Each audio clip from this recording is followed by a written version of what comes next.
foi obra de Deus mesmo. Aí no domingo, uma escola dominical, eu chamei 3 irmãos que tinha na hora, disse, vamos ali na praça. E aí quando a gente sentou numa mesinha de praça quadrada, com 4 lugares, e aí eu pedi para eles olharem na praça. Tinha alguns alcoolistas na praça. Aí eles olharam para um lado, para o outro, olharam e disse, aí, vocês estão vendo o quê? Disse, nada. Tem um que é sempre bem atiradinho, ele responde nada, sabe? Está vendo nada desses homens aí? Disse, é assim mesmo, pastor. Isso é o mesmo. Sempre foi assim. A irmã fulana, o filho dela morreu da cachaça, a irmã fulana, não sei o que. Aí foi quando eu notei que era um problema sério na cidade. Tinha se tornado muito normal para a igreja. Aí eu disse, minha gente, imagina que é Jesus que está fazendo essa pergunta, sou eu não. Se Jesus dissesse a você assim, ó, esses camaradas, eu dei a vida a eles, para eles morrerem de cachaça mesmo. É mentira, é verdade? Não, mas claro que não. Sim, então, meu amigo, como é que você acha normal esse pessoal morrendo aí de cachaça, você me diz que é normal? Se a gente está fazendo o quê? Se eu não sei não, também não. E aí aquela conversa vai e vem, vamos orar, pelo menos a gente vai orar. E aí a gente orou, tudo de olho aberto, assim, orou lá. E esqueceu dessa oração, esqueceu mesmo. Aí uns 6 meses depois, chegou um dos principais alcoólatras da cidade, lá na igreja, com a Bíblia debaixo do braço, toda arrumadinha. Cadê o pastor aí, aquela lá fora de cachaça assim? E aí disse, que foi? Eu era crente e caí, mas eu quero voltar para Jesus. Eu vi essa igreja com a porta aberta e entrei. A gente levou ele para um centro de recuperação chamado Cristolândia, acho que aqui em São Paulo tem um, dos batistas, né? E depois alguém soube que ele foi, que a gente botou um vídeo dele 2 meses depois no WhatsApp, e veio uma segunda pessoa. E aí, quando chegou a terceira, era um culto de quarta-feira de oração. Até então a gente não tinha pensado em nada, tinha levado ele porque ele chegou lá. Tinha uma mulher com um shortinho bem curtinho, um topzinho, que lá é muito quente, então a gente não usa muita roupa, usa topzinho, shortinho. Aí estava na igreja, se entra hoje, eu vou fazer apelo. O pastor Batista não faz apelo dia de quarta, porque quarta é doutrina na igreja, né? Estudo e doutrina. Apelo é muito evangelista de domingo. Se hoje ali não é crente, não, vou pregar.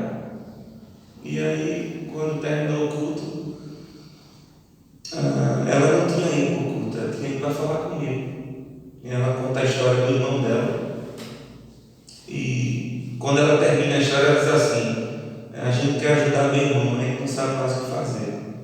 Aí, uma pessoa da cidade tinha me indicado, e a frase que ele usou para ela foi assim: se o pastor Manuel não puder ajudar seu irmão, ninguém mais da cidade vai ajudar. E aí, naquele momento, caiu a ficha da oração na praça, que eu tinha esquecido. E eu entendi naquela hora que Deus estava chamando a igreja para aquela agenda daquele assunto. Eu disse, meu Deus do céu, a cidade estava com esperança na igreja para cuidar dos alcoólatras da cidade. Isso mudou a igreja. Foi Deus mesmo. Ele entrou na igreja em forma de alcoólatra e mudou a igreja da gente. Por mais preparado que eu fosse, ou que algum irmão fosse, se tivesse estrutura, dinheiro, ele mudou a igreja. Meu Deus, a agenda de Deus está do lado de fora. E aí a gente começou lá, aí saiu aquele livro, Uma Igreja para a Cidade. Que é uma série de treinamentos que a gente começou a pensar na igreja, vamos treinar, e eu publiquei o livro para treinar minha liderança.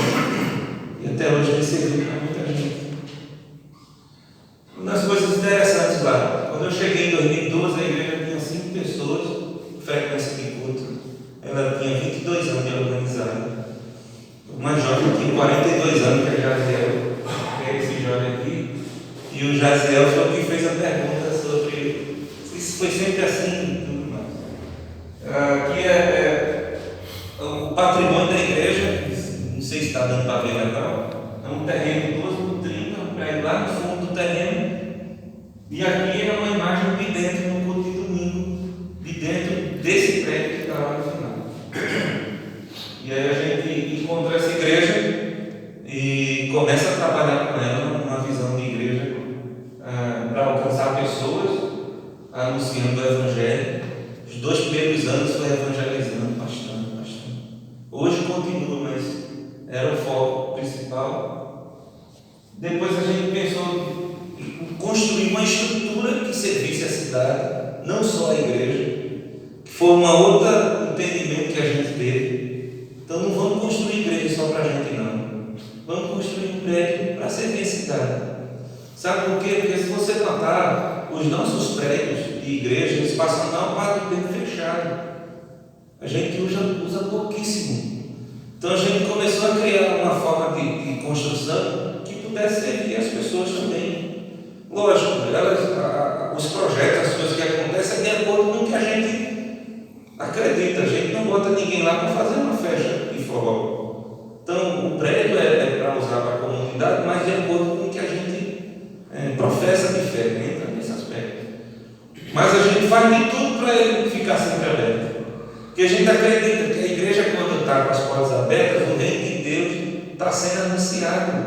O anúncio do Evangelho é quando você bota gente com gente, um crente salvo com um perdido, independente de que forma seja, sabe? Quando você bota gente com gente, o Evangelho está sendo anunciado. Ele não é só anunciado através do púlpito da igreja no domingo, ele pode ser anunciado a semana toda. Só é você abrir, construir a igreja e fazer com que as pessoas usem.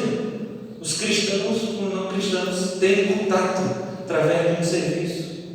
Então a igreja, a gente começou a ensinar a igreja esse modelo que a gente chama de igreja missional, que está muito em evidência. Em 2012 a gente começou a trabalhar na passagem. Então a primeira pergunta é você pensar de acordo com a sua realidade, se a sua igreja ela tem uma agenda para a cidade. Então olha a agenda da sua igreja. Se a agenda dela está só para ela, ou se ela tem alguma agenda para a cidade, ou diária, ou mensal, ou semestral, ou anual. Se existe alguma coisa na agenda da sua igreja que está intencionalmente para a cidade ou para o bairro. Então dá uma olhada na agenda. A sua agenda diz muito como a sua igreja está pensando, a cosmovisão que ela está pensando. Pode ser que tenha que se romper os paradigmas aí seus, como aconteceu comigo. Eu não acho que eu descobri a roda. De jeito nenhum. Eu vim dizer a vocês aqui, isso já existe há muito tempo. O que eu estou compartilhando com vocês é que no meio do ministério eu entendi que a agenda de Jesus era diferente da que eu tinha estabelecido como igreja. E isso é um fator interessante. Essa história do José Anselmo ter chegado na igreja desencadeou um projeto que a gente chama Esperança na Praça. E o Esperança na Praça foi um projeto que exigiu da gente um bocado no começo, em 2015. E uma das coisas que exigiu da igreja foi um teste muito grande, que a gente tinha começado a construir o prédio da igreja. E hoje, abriu o projeto, a gente terminava o prédio. E como o reverendo falou, as nossas entradas sempre são muito baixas. E foi nesse momento que a gente testou a igreja. Já tinha treinado sobre uma igreja para a cidade. Vou parar a construção para começar o projeto. Porque eu comecei a ensinar a igreja assim: se eu estiver construindo esse prédio e não for para transformar a vida de pessoas, eu prefiro pegar esse dinheiro todinho desse prédio e gastar com gente, comprar de pão e dar aos pobres, do que fazer um prédio para ficar dentro do chão. Aí foi quando a gente parou a construção. Eu botei minha cabeça à frente, coisa que batista podia ter sido. A gente alugou uma casa perto dessa pracinha onde estavam os alcoólatras e começou a dar café da manhã para os caras e trazer eles para perto. Muito criticado, hiper criticado por todo mundo por ter feito isso. De dentro e de fora. Tem cara que até hoje me odeia na igreja por eu ter feito isso. E hoje eu tenho, por exemplo, a história do Amaro. Amaro foi alcançado por esse projeto e hoje é aluno do Seminário Batista do Norte. Daqui a 2 anos eu vou consagrar Amaro pastor. E não conta. O cachorro estava lambendo a cara dele. O Jefferson está no Rio de Janeiro, trabalhando nas comunidades do Rio. Não conta. Recuperado. A igreja não podia fazer, não podia, minha gente. A igreja não podia. Para o prédio, minha gente. Vamos cuidar da gente. Se for, a minha angústia era essa. Se eu tiver que esperar terminar o prédio para cuidar de gente, cuidar desses alcoólicos, que eu tinha entendido que o Espírito Santo de Deus tinha dado para a gente cuidar. Era 2, 3 anos depois.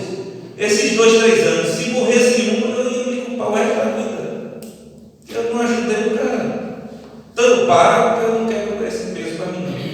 E a gente começou a cuidar das pessoas. E aí, uma das culturas que a gente trabalha na igreja, o foco são as pessoas. Então a gente para a construção para cuidar de gente. E depois volta a construir. Graças a Deus, a gente, o reverendo pregou lá na nossa igreja um monumento histórico lindo. E a gente com um monte de história de gente recuperada dentro da igreja e servindo a Jesus já longe. Está aqui, o Jefferson está no Rio, está muito longe da gente. Mas a gente teve que pensar nisso. As pessoas são mais importantes do que as nossas coisas. Porque se a gente tivesse que esperar ter dinheiro, a gente não ia conseguir fazer. Então é uma questão da prioridade. Além da agenda da igreja, quem é prioridade para a igreja? O prédio dela ou as pessoas que estão dentro dela?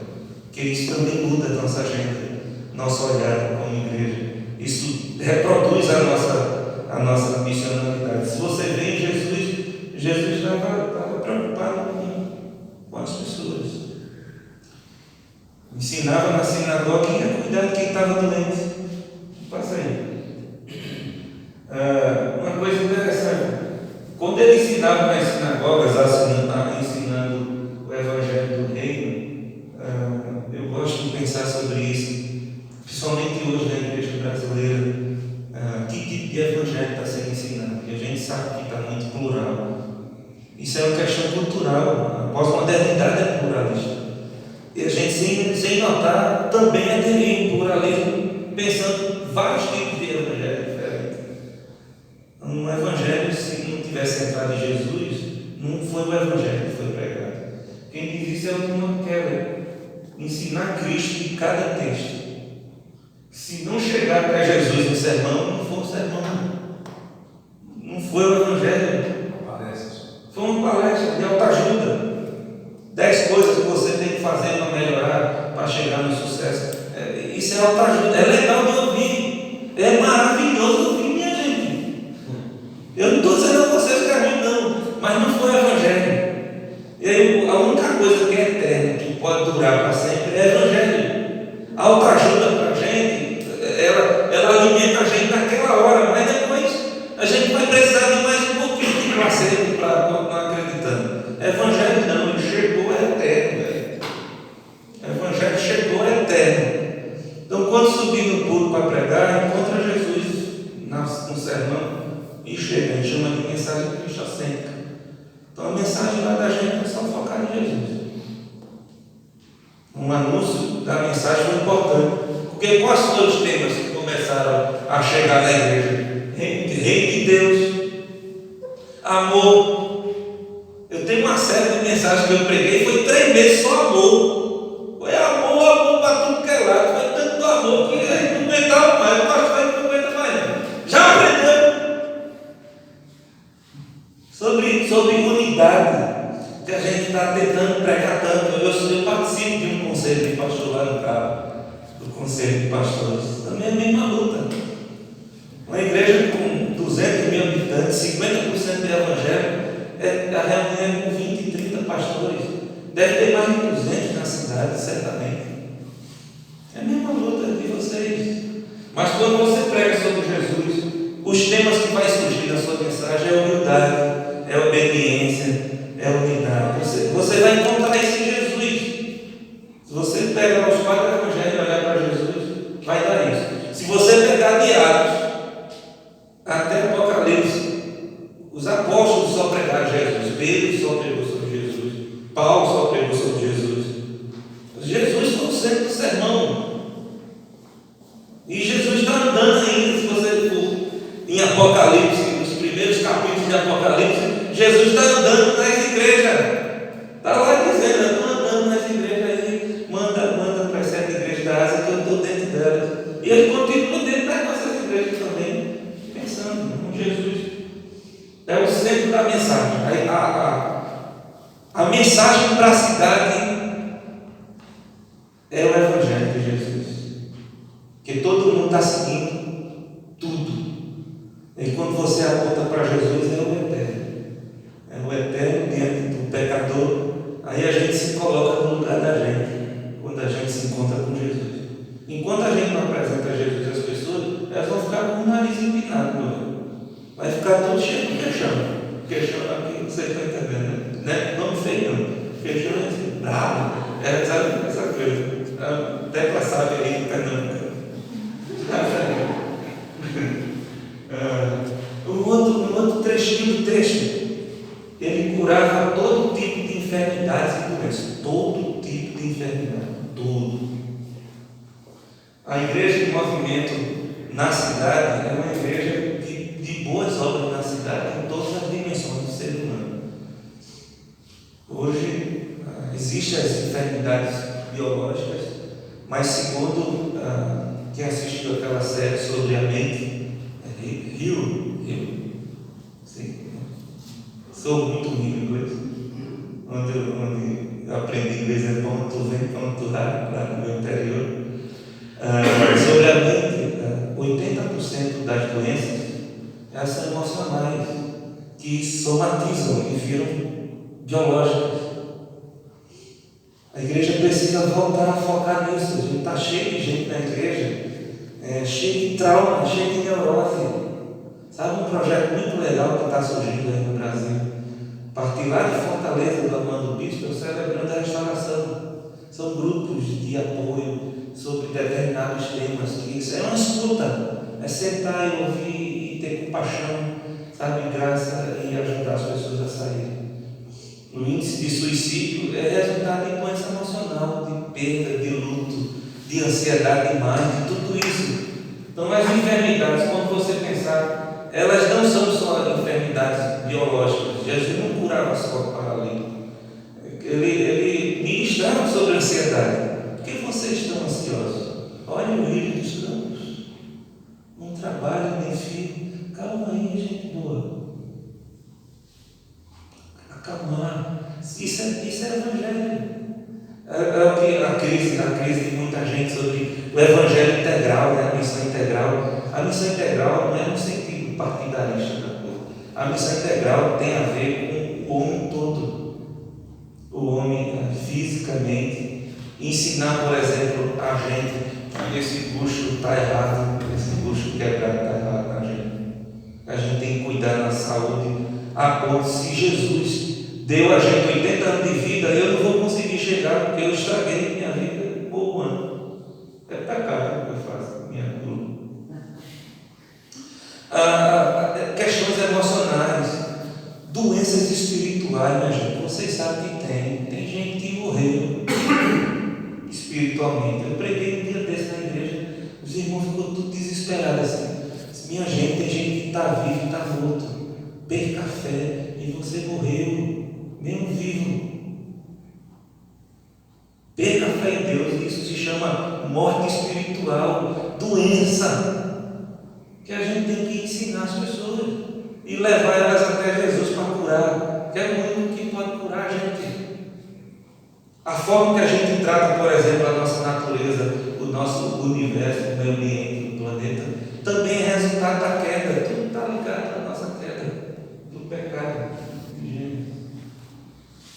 fazer boas obras na cidade para levar as pessoas à cura de enfermidades. Então, tem projetos lindos acontecendo no Brasil. Você pode pensar nisso para a sua cidade. As igrejas que eu trabalho, todas têm isso. O projeto do Alcoólatra, o Esperança na Praça, é um grupo de AA, já ouviu falar no AA? Os 12 Passos. Então a gente dava café da manhã para os caras, eles vinham para o café da manhã. E a gente toda semana dava um passo para os 12. E aí o menino começou, quer dizer que eu posso deixar de ser, olha, a gente ajuda, eu quero. E começou o movimento. E a gente vê que a maioria deles não era porque queria ser cachaceiro. A gente aprendeu que era trauma. Tem um caso mesmo de um que se culpava a vida toda, porque quando ele nasceu, naquele tempo não tinha maternidade, ele nasceu do parto normal na casa dele, a mãe dele morreu do parto. E ele vivia o trauma o resto da vida, que ele tinha sido assassino da mãe. Aí quando ele era rejeitado, ele corria para a cama, para esquecer. Veja que coisa. Uma doença emocional gerada uma biológica.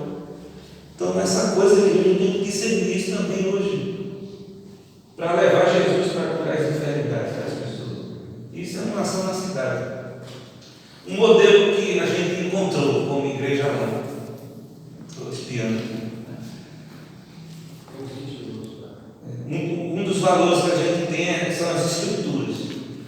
Então, não vamos copiar o modelo de ninguém, não. Porque isso foi um princípio também que a gente na discussão chegou. Não é legal, tem muita coisa acontecendo bonita e verdadeira, que está certo. Mas a gente ficou assim, vamos para a Bíblia. E se a gente encontrar alguma coisa que é legal e passa pela Bíblia, então a gente bota. Mas se a gente trouxer e não passar pela Bíblia, a gente não bota não, porque se os caras tiverem errado, eles erram só. Aí a gente não comete esse risco de errar. E aí foi para a pergunta que foi feita no coração: qual é o modelo de igreja mais próximo de Jesus que a gente pudesse ter na Bíblia? E eu fiquei muito impressionado quando fui ler o Timothy Keller num projeto de plantação de igreja, um manual que ele tem de plantação. Ele usa esse texto também, e eu fiquei muito feliz. Porque o mesmo Espírito de Deus que falou com Timothy Keller na década de 80 lá em Nova York, eu não tinha conhecido ele ainda quando pensei nisso, falou comigo, um modelo legal de igreja saudável. É isso aí. Atos 2, do 42 ao 47. E aí eu comecei a pensar. E Batista tem muita gente consegue ter um pouquinho de autonomia para pensar nisso.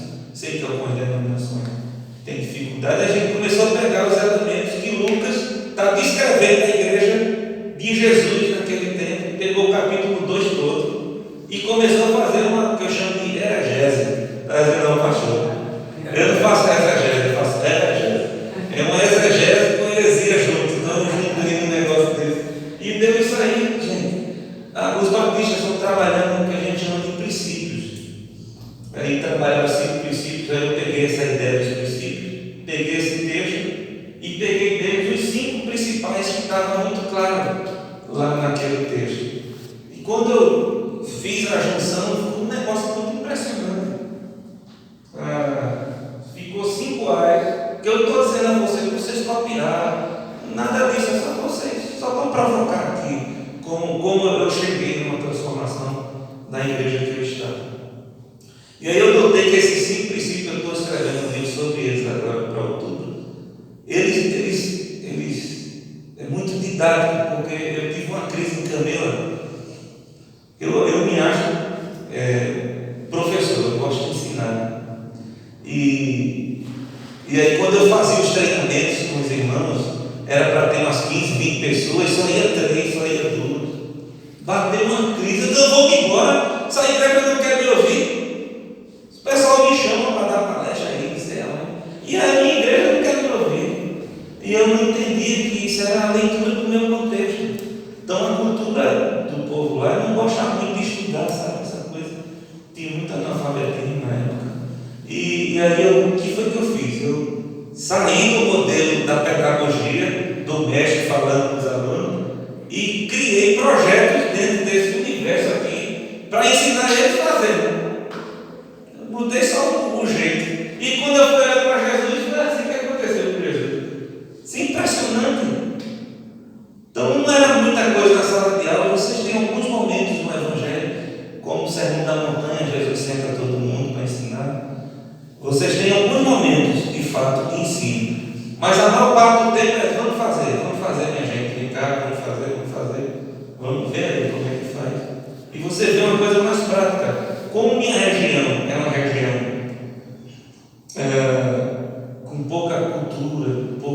informação, então termina que as pessoas só aprendem fazendo. E aí foi o que eu fiz. A gente pegou essas áreas e dividiu em 3. Então, a gente entendeu que o homem precisava, sabe aquela questão da cura? No mesmo texto. O que era que o homem precisava para curar a sua vida espiritual? A gente fez essa pergunta. Precisa de Deus. Como é que eu não chego a Deus? Oração. Que toda oração quem diz isso é Billy Graham. Ore, até que você se torne íntimo de Deus. Não existe outra forma mais. Oração e leitura da palavra na sua devocional. Você chega a Deus. E a adoração é um grande trunfo do tempo, porque nós somos seres idólatras desse tempo. A gente tem idolatria para tudo que é lado. Quando não é de consumo, é religiosa, inclusive. Então, a adoração verdadeira a Jesus anula para a gente essas questões das nossas idolatrias. Então, a questão, minha relação com Deus, através da vida de oração. Vida de oração aproximando de Deus, e aí pode trazer cura espiritual para a alma do homem. A adoração a gente chama que é o nosso momento de celebração, aquele momento que a gente trabalha com a igreja, esse contato com Deus. A parte de comunhão é o que muita gente tem trabalhado hoje, são os pequenos grupos. Colocar a gente com gente, para gerar discipulado, para gerar coisa. E lá nesse texto de Atos 2, tem lá, eles perseveravam na doutrina dos apóstolos, na comunhão, nas orações, no partir do pão, tá? Toda alma havia temor, aquele negócio todo. Eles vendiam suas propriedades e bens e distribuíam para aqueles que tinham necessidade. E eles comiam, estavam juntos, tinham tudo em comum. E eles faziam tudo isso com uma singeleza de coração, uma forma tão bonita que o Senhor acrescentava todos os dias aqueles que ele queria salvar. A igreja tem uma agenda, tem uma eclesiologia já muito bonita que pode seguir. E aí, passa aí. A gente criou os nossos ministérios com base nessas ações. Eu vou citar só alguns aqui, por conta do meu tempo para vocês perguntarem. Não vou falar de todos, eu vou falar de todos os princípios, mas citando só algumas coisas que acontecem, como foi que a gente chegou. Por exemplo, a vida de oração na igreja a gente estimula o tempo todo. Então, vocês já ouviram falar, ele era daqui de perto, né, o Edson Queiroz. Fazia aquela campanha de 40 dias de jejum e oração, Santo André. Então a gente adotou aquele projeto. Então quando chegava agosto, comprava um livrinho, campanha de oração. Então era assim, os batistas criaram 30 dias de oração pela família no mês de maio. Então praticamente todo mês a gente ora por algum motivo. O que é que a gente entendeu? As pessoas já oram pelos seus motivos, mas não oram pelo motivo dos outros, é muito difícil. Então a gente começou a estimular as pessoas a orar pela cidade, a ponto de surgir esse projeto que é o Desperta Débora, que é um projeto de uma igreja presbiteriana em Belo Horizonte, junto com a Otávio, e isso se espalhou no Brasil, a gente adotou lá. Esse projeto de oração é as mães que oram pelos filhos. A idealizadora tem uma frase linda que ela diz: mães de joelhos, filhos em pé. A gente não deu luz aos filhos para povoar o inferno, foi para povoar o céu. Então ela levantou as mães para orar pelos filhos, e isso é lindo. Toda igreja devia ter essas mães orando, porque oram pelos jovens da igreja. As mães adotam jovens da igreja de oração. Então é uma coisa, um movimento bonito de oração. Só que aí a igreja começou a notar uma taxa de homicídio muito alta dentro de uma comunidade de 20 mil habitantes, um lugarzinho desse. Toda semana morreram 2 jovens por semana, era muito alto.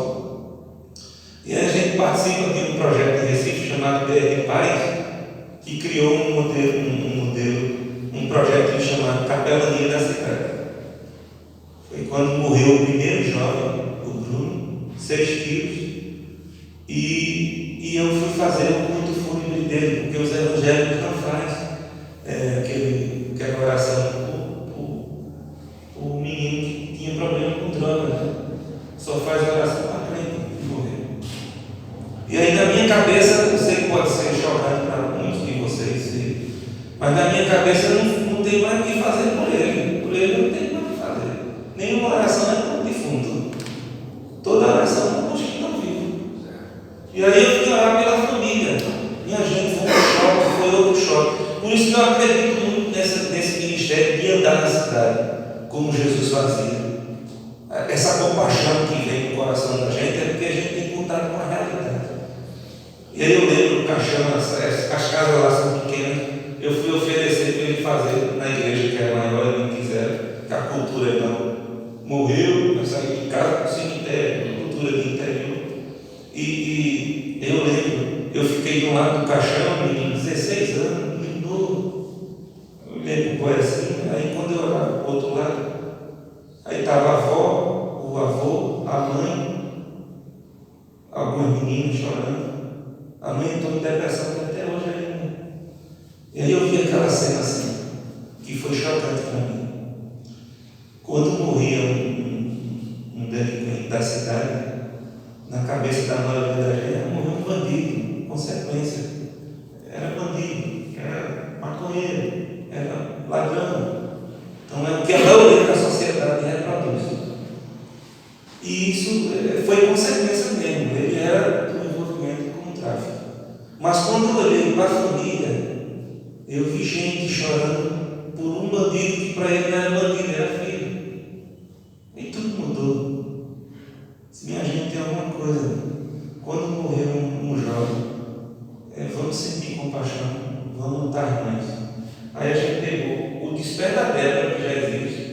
Quando morre um jovem, elas vão acompanhar a mãe nas primeiras semanas do luto dela. Que não é mãe que ora para o filho. Que eu ouvi dessa mãe desse menino.